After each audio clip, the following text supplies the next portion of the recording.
अजित पवारांना सोबत घेण्यासंदर्भात पवारांची नकार घंटा आहे। जे भाजप सोबत गेले त्यांना सोबत घेऊ शकत नाही असं शरद पवार म्हणतात। गांधी, नेहरू, फुले, शाहू आंबेडकर या विचारांसोबत आम्ही आहोत आणि या विचारांना आम्ही सोबत घेऊ असंही शरद पवार यांनी म्हटलेलं आहे। संधी साधूपणा करणाऱ्यांसोबत आम्ही जाऊ शकत नाही असं पवार स्पष्टच करतायत।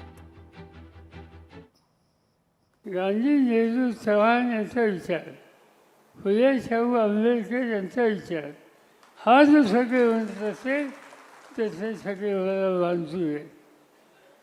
पण सत्याच्यासाठी भाजपबरोबर जाऊन बसायचं ही भूमिका कुणी मांडत असेल तर हा विचार काँग्रेसचा विचार नाही। आणि त्यामुळं कुणाशीही संबंध ठेवा पण भाजपशी संबंध हा काँग्रेसच्या विचारात असू शकत नाही। आणि त्यामुळं अशा पद्धतीने संधी साधूपणाचं राजकारण हे आपल्याला प्रोत्साहित करायचं नाही आणि त्या दृष्टिकोनातून पावलं हे आपल्याला टाकायचे।